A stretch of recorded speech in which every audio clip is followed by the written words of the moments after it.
Il est le premier à constituer une grande formation politique panafricaine.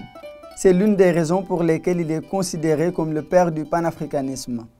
Voici Kwame Nkrumah.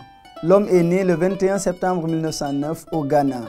Fils unique de sa mère, il était plutôt connu sous le nom de Nai Kofi Nkrumah jusqu'en 1945, année où il a changé son nom en Kwame Nkrumah.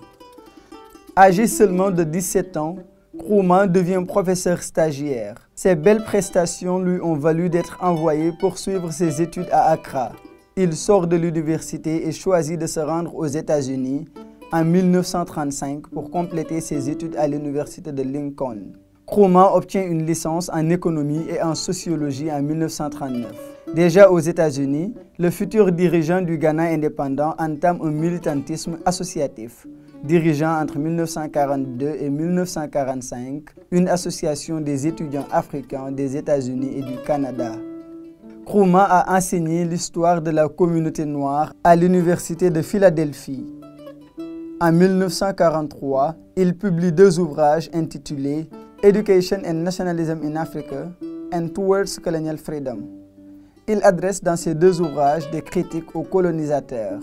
En 1945, Kwame Nkrumah se rend au Royaume-Uni à la London School of Economics and Political Sciences pour des études en droit. C'est à partir de là qu'il a commencé à influencer les intellectuels panafricains. À Londres, son nom avait fini par être associé à la lutte pour l'indépendance de la Gold Coast. Kwame Nkrumah retournera au Ghana en 1947, le 10 décembre en pleine période de crise. Il devient le secrétaire général du parti indépendantiste United Gold Coast Convention. Il va quitter ce parti pour créer son propre parti qu'il nomme le Convention People's Party en 1949. Cette année sera décisive dans son œuvre politique car il appellera ses compatriotes à la désobéissance civile. L'année suivante, Nkrumah est arrêté et condamné à 3 ans de prison. En 1951, les autorités coloniales organisent des élections législatives. Nkrumah sera candidat, bien qu'étant en prison, et son parti remporte les élections. Il est finalement libéré. Après le succès de ces élections, Nkrumah met la pression au Royaume-Uni pour l'indépendance du Ghana. Celle-ci est finalement proclamée le 6 mars 1957. Kwame Nkrumah change le nom colonial du Ghana qui était jusqu'ici le Gold Coast. Le choix porté au Ghana est un hommage à l'Empire du Ghana, premier grand empire qui s'est construit en Soudan occidental. Nkrumah épouse le 31 décembre 1957 une Égyptienne, Fatia Rizq, qu'il a connue au cours d'une visite auprès du chef d'État Gamal Abdel Nasser, alors chef d'État de l'Égypte. Des analystes qualifient le mariage de Nkrumah à Fatia de mariage politique, avançant la volonté du président Nkrumah de lier l'Afrique du Nord au reste du continent. En 1958, Kwame Nkrumah accueille à Accra la 7e conférence panafricaine et par ailleurs la première conférence des États indépendants d'Afrique. Engagé pour la réalisation des États-Unis d'Afrique, Nkrumah jugeait que cette union permettrait au continent de devenir l'une des plus grandes forces du monde. Poursuivant ses idées d'aboutir à une politique africaine commune, Kwame Nkrumah pose des actes forts en ce sens. En 1958, il accorde un prêt de 10 millions de livres sterling à la Guinée indépendante d'Ahmed Sékou Touré.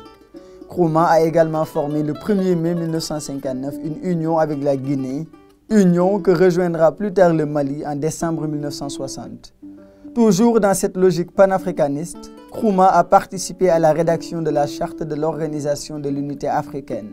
Dans sa gestion du Ghana indépendant, Nkrumah lance des projets visant à réduire la dépendance extérieure de son pays. Il s'est appuyé notamment sur les fortes capacités de production de cacao du Ghana. Il réalise un grand port en eau profonde relié à la capitale par une autoroute. Il crée des projets industriels dont un barrage hydroélectrique sur la Volta. Dès 1962, il rend l'éducation à la fois gratuite et obligatoire au Ghana, ce qui amène une augmentation du taux de scolarisation dans le pays. Nkrumah désavoue l'eurocentrisme et promeut la culture panafricaine. Il crée le Musée national du Ghana qui démarre ses activités en 1957, avant la bibliothèque de recherche sur les affaires africaines. En 1962, il ouvre un institut des études africaines. Tous ces efforts sont pour cet artisan du panafricanisme des prétextes pour ramener le sort de l'Afrique dans la main des Africains. Mais Nkrumah échappe à 2 reprises à des tentatives d'assassinat. L'une date de août 1962 et l'autre de janvier 1964.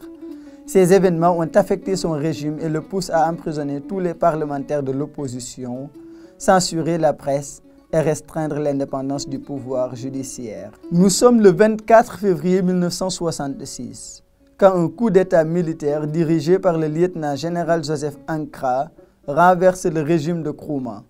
La crise économique ghanéenne qui a conduit à l'épuisement des réserves du pays, à un chômage grandissant et les aspirations totalitaires du parti de Nkrumah sont évoquées pour justifier le coup d'État.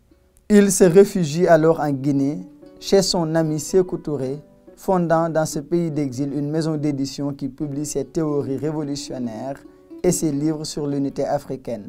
Dans un hôpital de Bucarest, en Roumanie, Kwame Nkrumah décède à la suite d'un cancer de l'estomac le 27 avril 1972. Il y a donc 50 ans que l'Afrique perdait un combattant inconditionnel pour la réalisation de l'unité africaine.